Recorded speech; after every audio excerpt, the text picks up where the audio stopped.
जय हिंद दोस्तों, welcome to my study channel A1 classes. जी हाँ दोस्तों, जैसा कि आप लोगों को पता था कि मैंने कहा था कि विश्व के पर्वत पठार एवं मैदान को मैं कंबाइंड करके आपके लिए एक क्विज टेस्ट लेके आऊँगा। तो वो वीडियो फिलहाल आ चुकी है दोस्तों। तो इस वीडियो में हम लोग पढ़ने वाले हैं विश्व के प्रमुख पर्वत पठार एवं मैदान से रिलेटेड महत्वपूर्ण प्रश्न, जो आपके एग्जाम में SSC के एग्जाम में ज़्यादातर क्वेश्चन मैंने सिलेक्टेड क्वेश्चन लिए हैं जो आपके एग्जाम में से पूछे गए, और सभी क्वेश्चन का लेवल दोस्तों काफ़ी ज़्यादा अच्छा है, जिससे आपको एग्जाम में काफ़ी ज़्यादा हेल्प मिलने वाली। और ये क्वेश्चन दोस्तों लगभग कई बार रिपीट भी हुए हैं, तो इन्हीं क्वेश्चनों को मैं कराने वाला हूँ। तो दोस्तों अगर चैनल पर पहली बार आए हैं तो चैनल को सब्सक्राइब कर लीजिए। यहाँ दोस्तों A1 classes the way of success, ठीक है। पर्वत पठार एवं मैदान के महत्वपूर्ण प्रश्न उत्तर जो दोस्तों SSC में सबसे ज़्यादा पूछे गए हैं। SSC का एग्जाम आपको पता ही है, SSC में किस टाइप के क्वेश्चन पूछे गए हैं। SSC हो गया या UPSC तक लेवल तक के क्वेश्चन दोस्तों मैंने इस वीडियो में रखे हुए हैं। तो देखिए हमारा पहला प्रश्न क्या कहता है। कहता है स्थल मंडल के कुल क्षेत्रफल के कितने प्रतिशत भाग पर पर्वतों का विस्तार पाया जाता है। तो कितने प्रतिशत भाग पर, तो लगभग 26% भाग पर पाया जाता है, ठीक है। कितने परसेंट पर दोस्तों, 26% पर पाया जाता है, ठीक है। अगला प्रश्न है आपका, अगला प्रश्न क्या कहता है। पर्वत की गणना किस श्रेणी के स्थल रूपों में की जाती है। तो किस श्रेणी के स्थल रूपों में की जाती है, तो द्वितीय श्रेणी के स्थल रूपों में पर्वत की गणना क्या है दोस्तों की जाती है, यानी कि ऑप्शन बी आपका राइट हो जाएगा, ठीक है। अगला प्रश्न है आपका, पर्वतों पर विश्व की कितनी जनसंख्या निवास करती है। दोस्तों पर्वतों पर विश्व की कितनी जनसंख्या निवास करती है, तो लगभग 1%, ठीक है। लगभग 1% जनसंख्या दोस्तों पर्वतों पर क्या करती है, निवास करती है, ठीक है। अगला प्रश्न देखते हैं। कह रहा है पर्वतों की उत्पत्ति से संबंधित रेडियो सक्रियता का सिद्धांत किसका प्रतिपादन किसने किया था। तो दोस्तों किसने किया था, तो ये किया था जॉली ने। किसने किया था, जॉली ने, यानी कि यहाँ पर आपका ऑप्शन ए राइट हो जाएगा, ठीक है। अगला प्रश्न है, पर्वत निर्माणक भूसंतति सिद्धांत का प्रतिपादन किसने किया। पर्वत निर्माणक भूसंतति सिद्धांत का प्रतिपादन किसने किया था, तो ये किया था दोस्तों आपका कोबर ने। किसने, कोबर ने, यानी कि ऑप्शन डी यहाँ पर आपका राइट हो जाएगा, ठीक है। अगला प्रश्न देखते हैं दोस्तों। अगला प्रश्न क्या कहता है। कहता है विश्व के विशाल वलित पर्वतों की रचना आज से लगभग कितने मिलियन वर्ष पूर्व हुई थी। तो कितने मिलियन वर्ष पूर्व हुई थी, लगभग 30 मिलियन वर्ष पूर्व हुई थी, यानी कि ऑप्शन डी यहाँ पर आपका राइट हो जाएगा, ठीक है। अगला प्रश्न देखते हैं। नवीनतम पर्वतमाला है, तो दोस्तों नवीनतम पर्वतमाला क्या है, तो यानी इसका क्या आंसर हो जाएगा, यूराल पर्वतमाला, यानी कि यहाँ पर आपका आंसर से राइट डी हो जाएगा, ठीक है। राइट आंसर आपका क्या हो जाएगा, डी ऑप्शन राइट हो जाएगा, ठीक है। अगला प्रश्न देखते हैं। अगला प्रश्न कहता है हिमालय पर्वत श्रृंखला किसका उदाहरण है। तो दोस्तों हिमालय पर्वत श्रृंखला किसका उदाहरण है, तो ये दोस्तों वलित पर्वत का उदाहरण है, यानी कि ऑप्शन है यहाँ पर आपका राइट हो जाएगा। यानी हिमालय जो पर्वत श्रृंखला है दोस्तों किसका उदाहरण है, तो ये वलित पर्वत का उदाहरण है। दोस्तों अगर आपने हमारी पर्वत से रिलेटेड वीडियो नहीं देखी है तो डिस्क्रिप्शन में मैंने लिंक दे रखा है, उसमें हमने सभी पर्वतों के बारे में बताया हुआ है, तो जिससे आपको चीज़ें बेहतर क्लियर हो जाएंगी, तो आप वो वीडियो वॉच कर लीजिएगा। 9 नंबर क्वेश्चन क्या कहता है। कहता है एंडीज पर्वत उदाहरण है, किसका उदाहरण भाई, तो ये भी किसका है, वलित पर्वत का उदाहरण है। कौन सा, एंडीज पर्वत, ठीक है। अगला प्रश्न है आपका, अवशिष्ट पर्वत का उदाहरण नहीं है, यानी कि अवशिष्ट पर्वत का उदाहरण नहीं है, तो दोस्तों इसमें से कौन सा ऑप्शन आपका राइट हो जाएगा, तो ये दोस्तों फ्यूजियामा है। फ्यूजियामा दोस्तों अवशिष्ट पर्वत का उदाहरण नहीं है, यानी कि ऑप्शन सी आपका राइट हो जाएगा, ठीक है। अगला प्रश्न देखते हैं। अगला प्रश्न कहता है निम्न में से कौन भ्रंतोस्थ पर्वत है। तो भ्रंतोस्थ यानी दोस्तों ब्लॉक माउंटेन, मैंने आपको पढ़ाया था उस वाली वीडियो में ब्लॉक माउंटेन क्या होता है, सभी चीज़ों को मैंने बताया। आप वीडियो जरूर वॉच करिए, जिससे आपको ये पेपर सॉल्व करने में काफ़ी ज़्यादा आसानी मिलेगी। तो क्वेश्चन नंबर 11 क्या कहता है, इनमें से कौन ब्लॉक माउंटेन है। तो वासजेस भी है दोस्तों ब्लॉक माउंटेन, ब्लैक फॉरेस्ट भी है, और सियरा नेवादा भी, यानी कि इसका ऑप्शन राइट क्या हो जाएगा, ऑप्शन डी राइट हो जाएगा, इनमें से सभी, ठीक है। अगला प्रश्न देखते हैं। कह रहा है रॉकीज हो गया, एंडीज, एटलस, आल्प्स, हिमालय आदि किस प्रकार के पर्वत हैं। तो दोस्तों किस प्रकार के पर्वत हैं, ये दोस्तों वलित पर्वत हैं। कौन से, वलित पर्वत, यानी कि ऑप्शन 12 का नंबर क्या सही हो जाएगा, 12 नंबर का ऑप्शन ए क्या हो जाएगा आपका सही हो जाएगा, यानी कि ऑप्शन ए वलित पर्वत, ठीक है। अगला प्रश्न देखते हैं। निम्न में से कौन विश्व के नवीन वलित पर्वत का उदाहरण प्रस्तुत करता है।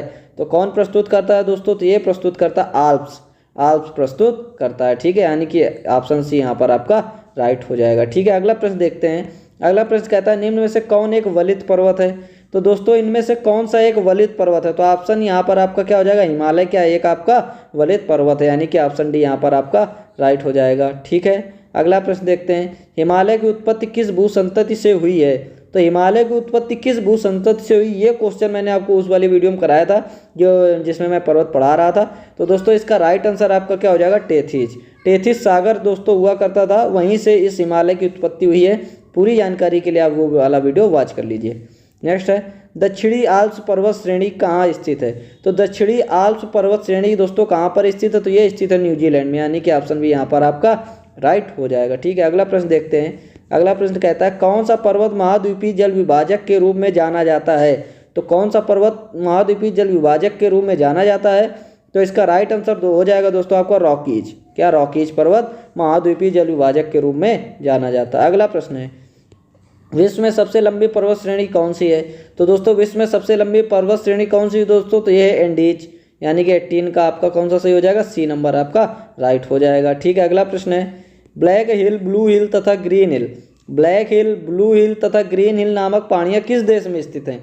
तो दोस्तों किस देश में स्थित है, तो ये स्थित है संयुक्त राज्य अमेरिका में, यानी United state of America, USA में। ठीक है, अगला प्रश्न देखते हैं। अगला प्रश्न कहता है, पॉइंट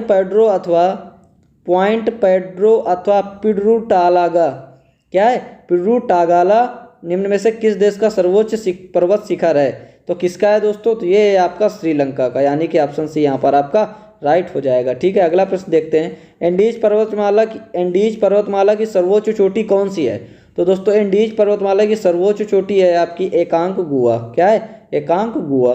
ठीक है, ऑप्शन है यहाँ पर आपका राइट हो जाएगा। ठीक है, अगला प्रश्न देखते हैं, अफ्रीका का सर्वोच्च पर्वत शिखर माउंट किलिमंजारो, क्या कह रहा है दोस्तों, क्वेश्चन कह रहा है कि अफ्रीका का सर्वोच्च पर्वत शिखर माउंट किलिमंजारो कहाँ अवस्थित है।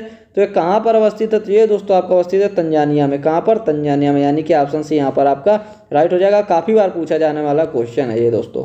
अगला प्रश्न है, उत्तर अमेरिका की सर्वोच्च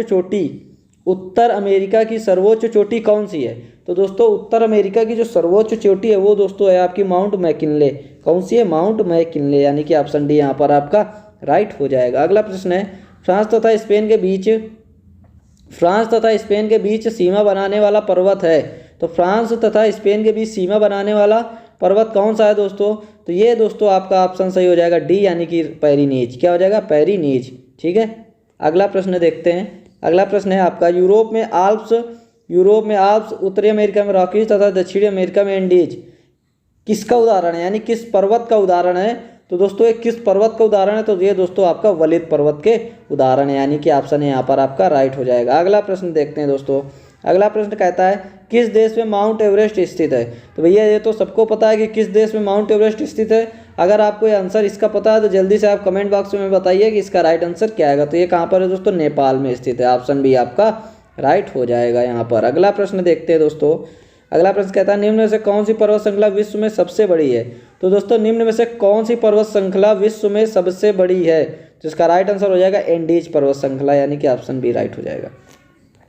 अगला प्रश्न है, स्थलमंडल के कुल क्षेत्रफल में कितने प्रतिशत भाग पर पठार का विस्तार पाया जाता है। तो कितने प्रतिशत भाग पर, तो ये लगभग 33% भाग पर क्या है, पठार का विस्तार पाया जाता है। ठीक है, अगला प्रश्न है, पठारी क्षेत्रों में विश्व की कितनी प्रतिशत जनसंख्या निवास करती है।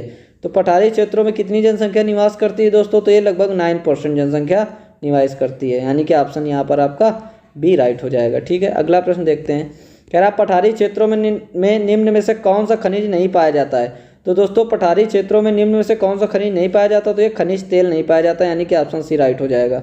अगला प्रश्न है, जो पठार चारों ओर से पर्वतमालाओं द्वारा घिरे होते हैं उन्हें क्या कहलाते हैं। जो पठार चारों ओर से पर्वतमालाओं द्वारा घिरे हुए होते हैं, ऐसे पठारों को क्या कहा जाता है, तो ये अंतर पर्वतीय पठार कहा जाता है। दोस्तों अगर आपने हमारे पठार से रिलेटेड वीडियो नहीं देखा है, मैंने डिस्क्रिप्शन में लिंक दे रखा है, सभी प्रकार के पठार के बारे में उसमें पढ़ाया गया है, आप वो वीडियो वॉच कर लीजिए जाके। अगला प्रश्न है, पर्वतों के पदों यानी फुट हिल्स अर्थात किसी पर्वत के सहारे स्थित पठार को क्या कहा जाता है। तो क्या कहा जाता है, तो ये कहते हैं पर्वत पदीय पठार, यानी कि ऑप्शन बी यहाँ पर आपका राइट हो जाएगा। अगला प्रश्न है आपका, निम्न में से किस पठार को अंतर पर्वतीय पठार की श्रेणी में नहीं रखा जाता है। तो किसको नहीं रखा जाता है दोस्तों, तो छोटा नागपुर के पठार को अंतर पर्वतीय पठार की श्रेणी में नहीं रखा जाता है। ठीक है, अगला प्रश्न है आपका, अंतर पर्वतीय पठार का उदाहरण नहीं है। तो दोस्तों अंतर पर्वतीय पठार का उदाहरण इनमें से कौन सा नहीं है, आपके पास चार ऑप्शन है, तिब्बत का पठार, पेटागोनिया का पठार, कोलंबिया का पठार, बोलीविया का पठार। तो इसका राइट आंसर क्या हो जाएगा? पेटागोनिया का पठार अंतर पर्वतीय पठार का उदाहरण नहीं है, यानी कि ऑप्शन बी आपका राइट हो जाएगा यहाँ पर। अगला प्रश्न देखते हैं दोस्तों। अगला प्रश्न कहता है निम्न में से कौन सा एक पर्वतपदी पठार है? तो दोस्तों इनमें से कौन सा एक पर्वतपदी पठार है? 35 नंबर का क्वेश्चन है आपका, तो बताइए कौन सा? तो पेसगोनिया का पठार है दोस्तों, जो एक क्या है? पर्वतपदी पठार है। अगला प्रश्न देखते हैं, कहता है मेसेटा का पठार निम्न में से किस देश में स्थित है?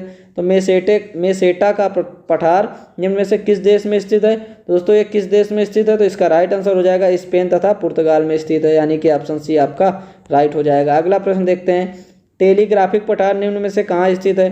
तो टेलीग्राफिक पठार निम्न में से कहाँ स्थित है दोस्तों? तो इसका राइट आंसर हो जाएगा उत्तरी प्रशांत महासागर में, यानी कि ऑप्शन है यहाँ पर आपका राइट हो जाएगा। अगला प्रश्न देखते हैं, विश्व का सर्वाधिक ऊंचा पठार निम्न में से कौन सा है? तो विश्व का सर्वाधिक ऊंचा पठार निम्न में से कौन सा है? तो 38 का आपका ऑप्शन सी हो जाएगा राइट, तिब्बत का पठार, यानी कि ऑप्शन सी आपका राइट हो जाएगा। अगला प्रश्न देखते हैं, पोटवार पठार निम्न में से किस देश में स्थित है?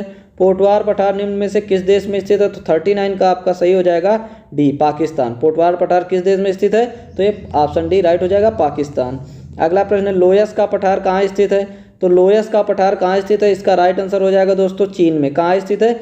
चीन में, ऑप्शन सी राइट हो जाएगा। अगला प्रश्न देखते हैं, तिब्बत का पठार निम्न में से कहाँ स्थित है? तो तिब्बत का पठार निम्नलिखित में से कहाँ अवस्थित है? तो बताइए भैया, तिब्बत का पठार निम्नलिखित में से कहाँ स्थित है? तो इसका राइट आंसर हो जाएगा डी, हिमालय पर्वत तथा क्यून लून के मध्य, ठीक है, यहाँ पर ये स्थित है। अगला प्रश्न देखते हैं, लोयस का पठार है, तो लोयस का पठार कैसा है दोस्तों? बताइए जल्दी से। तो लोयस का पठार कैसा है? पवनकृत है, यानी कि ऑप्शन सी राइट हो जाएगा।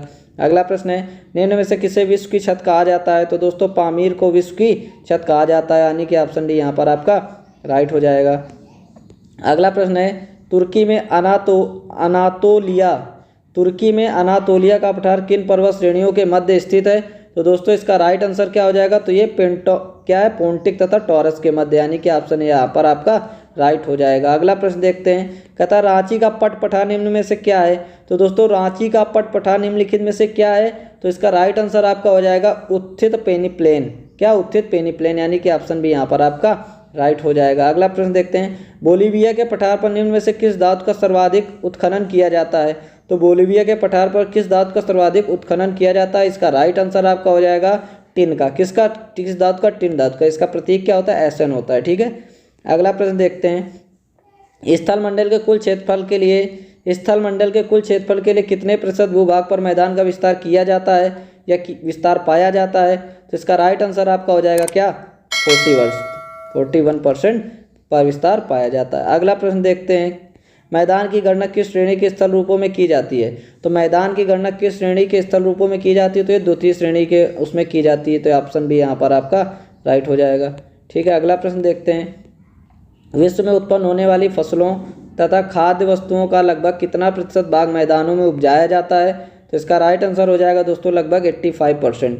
कितना? लगभग 85% उपजाया जाता है, ठीक है। अगला प्रश्न है, विश्व की कुल जनसंख्या का कितना प्रतिशत हिस्सा मैदानों में निवास करता है? तो दोस्तों विश्व की कुल जनसंख्या का कितना प्रतिशत हिस्सा मैदानों में निवास करता है? तो इसका राइट आंसर हो जाएगा आपका 90%। क्या हो जाएगा? 90%, यानी कि ऑप्शन यहाँ पर आपका राइट हो जाएगा, ठीक है।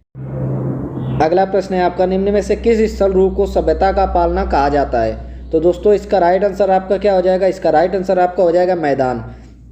किस स्थल रूप को सभ्यता का पालना कहा जाता है? तो ये मैदान को कहा जाता है। अगला प्रश्न है, उत्तरी पश्चिमी चीन का लोयस मैदान किस प्रकार के जमाव से बना हुआ है?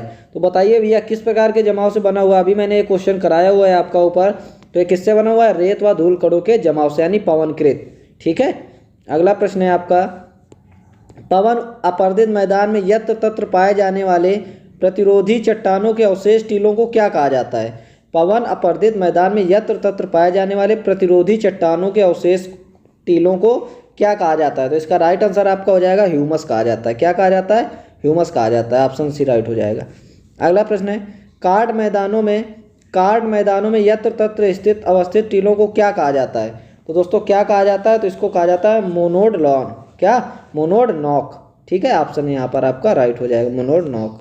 अगला प्रश्न है, नदी अपरिचित मैदान अथवा संप्राय मैदान में यत्र तत्र पाए जाने वाले प्रतिरोधी चट्टानों के अवशेष को क्या कहा जाता है? तो दोस्तों इसको क्या कहा जाता है, आपके पास ऑप्शन है मोनेनॉक, इंसेलबर्ग, ह्यूमस, इनमें से कोई नहीं। बताइए इसका राइट आंसर क्या हो जाएगा भैया? इसका राइट आंसर हो जाएगा ह्यूमस, ऑप्शन सी राइट हो जाएगा। अगला प्रश्न है आपका, संप्राय मैदान का निर्माण किस क्रिया द्वारा होता है? संप्राय मैदान का निर्माण किस क्रिया के द्वारा होता है? तो दोस्तों किस क्रिया के द्वारा होता है? तो ये होता है दोस्तों आपका नदी के द्वारा। किसके द्वारा? नदी के द्वारा, यानी ऑप्शन सी यहाँ पर आपका राइट हो जाएगा। अगला प्रश्न देखते हैं, पेडी प्लेन मैदान का निर्माण किस क्रिया द्वारा होता है? तो पेडी प्लेन मैदान का निर्माण किस क्रिया द्वारा होता है? तो दोस्तों ये किस क्रिया द्वारा होता है? तो ये होता है पवन द्वारा, यानी कि ऑप्शन बी यहाँ पर आपका राइट हो जाएगा। अगला प्रश्न देखते हैं, कह रहा है निम्नलिखित में से किस देश में लोयस के मैदान नहीं पाए जाते हैं? तो निम्न में से किस देश में लोयस के मैदान नहीं पाए जाते हैं? तो इसका राइट आंसर हो जाएगा दोस्तों आपका न्यूजीलैंड। न्यूजीलैंड में दोस्तों लोयस के मैदान नहीं पाए जाते हैं। ठीक है, अगला प्रश्न है, निम्नलिखित पर्वतों में से कौन सा जर्मनी में अवस्थित है? तो ब्लैक फॉरेस्ट कहाँ पर है? एटलस, पिरेपजीन, एपिनाइन्स कहाँ पर स्थित है? बताइए। तो इसका राइट आंसर दोस्तों आपका क्या हो जाएगा? एटलस, जर्मनी में अवस्थित है। कौन सा? एटलस, यानी 59 का ऑप्शन बी राइट हो जाएगा। अगला प्रश्न देखते हैं, पेनाइन यूरोप, अपलेशियन अमेरिका और अरावली भारत किसका उदाहरण है? किस पर्वत श्रृंखला के ये उदाहरण है? तो ये किसके? फोर्ड पर्वत श्रृंखला के क्या उदाहरण है, यानी कि ऑप्शन डी यहाँ पर आपका राइट हो जाएगा। दोस्तों अगर वीडियो आपको पसंद आ गई हो तो एक बार वीडियो को लाइक कर लीजिए और चैनल को सब्सक्राइब कर लीजिए, जिससे हमारे आने वाले नोटिफिकेशंस आपको मिलते रहें। और इसी तरह की अच्छी अच्छी वीडियो के लिए हमारे चैनल को सब्सक्राइब कर लीजिए और मिलेंगे अपने नेक्स्ट वीडियो में।